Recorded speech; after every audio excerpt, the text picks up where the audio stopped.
नमस्कार दोस्तों, आज मैं आपको बताने जा रहा हूँ हमारे सबसे पवित्र ग्रंथों में से एक रामायण की संपूर्ण कहानी। ये सिर्फ एक धार्मिक कथा नहीं है, बल्कि ये जीवन के हर पहलू को समझाने वाली एक महान गाथा है। तो चलिए शुरू करते हैं। बहुत समय पहले की बात है। अयोध्या नाम का एक समृद्ध राज्य था, जहां राजा दशरथ राज करते थे। उनके 3 रानियां थीं, कौशल्या, कैकेयी और सुमित्रा। लेकिन उन्हें कोई संतान नहीं थी, तो उन्होंने पुत्र प्राप्ति के लिए यज्ञ करवाया। यज्ञ के फलस्वरूप उन्हें 4 बेटे हुए, राम, भरत, लक्ष्मण और शत्रुघ्न। राम सबसे बड़े थे और राजा दशरथ की सबसे प्रिय रानी कौशल्या के पुत्र थे। लक्ष्मण और शत्रुघ्न जुड़वां थे और सुमित्रा के पुत्र थे।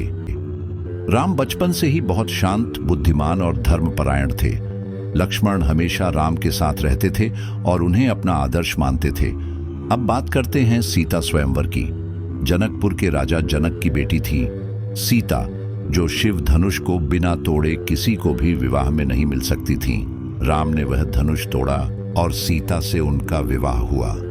उसी समय लक्ष्मण, भरत और शत्रुघ्न का विवाह भी सीता की बहनों से हुआ। सब कुछ अच्छा चल रहा था। तभी अयोध्या में एक मोड़ आया। राजा दशरथ ने सोचा कि अब राम को राजा बना देना चाहिए, लेकिन तभी कैकेयी को उनकी दासी मंथरा ने भड़काया। मंथरा ने कहा कि अगर राम राजा बन गए तो भरत का कोई महत्व नहीं रहेगा। कैकेयी ने दशरथ से पुराने वचनों के आधार पर 2 वर मांगे। एक कि राम को 14 वर्षों का वनवास दिया जाए और दूसरा कि भरत को राजा बनाया जाए। राजा दशरथ मजबूरी में राम को वनवास देने के लिए राजी हो गए। राम ने बिना कोई विरोध किए वन जाने का निर्णय लिया। सीता और लक्ष्मण भी उनके साथ चल पड़े।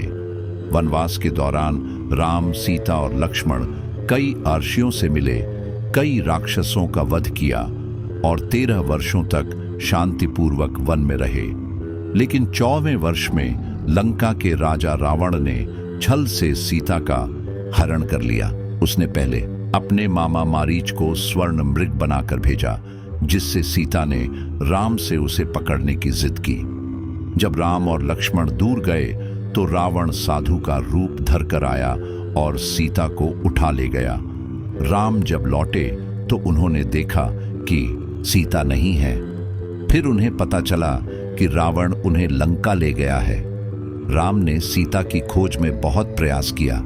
इस दौरान उनकी मुलाकात हनुमान, सुग्रीव और वानर सेना से हुई। हनुमान ने लंका जाकर सीता को ढूंढा, अशोक वाटिका में उनसे मिले और राम की अंगूठी दी। सीता ने उन्हें चूड़ामणि दी, जो राम को सौंपनी थी। फिर शुरू हुई लंका पर चढ़ाई। राम ने राम सेतु बनवाया और वानर सेना के साथ लंका पर चढ़ाई की। एक भयंकर युद्ध हुआ। इस युद्ध में मेघनाद, कुंभकर्ण और अंत में रावण मारा गया। सीता को रावण के बंधन से मुक्त किया गया। लेकिन जब सीता वापस लौटी तो समाज में उनकी पवित्रता पर सवाल उठाए गए। राम ने उनका अग्नि परीक्षण करवाया, जिसमें सीता ने अपनी शुद्धता साबित की। इसके बाद राम, सीता और लक्ष्मण अयोध्या लौटे और राम का राज्याभिषेक हुआ, जिसे हम आज भी राम राज्य के नाम से जानते हैं। हालांकि कुछ समय बाद जनता के मन में फिर से सीता की शुद्धता को लेकर सवाल उठने लगे। राम ने धर्म के पालन के लिए सीता को वन में छोड़ दिया, जहां उन्होंने वाल्मीकि आश्रम में शरण ली और लवकुश को जन्म दिया।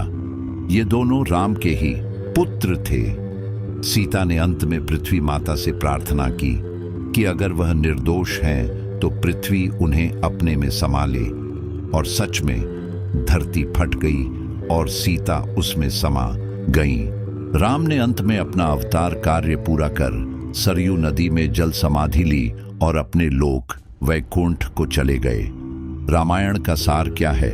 रामायण केवल एक कहानी नहीं है, ये एक जीवन शैली है।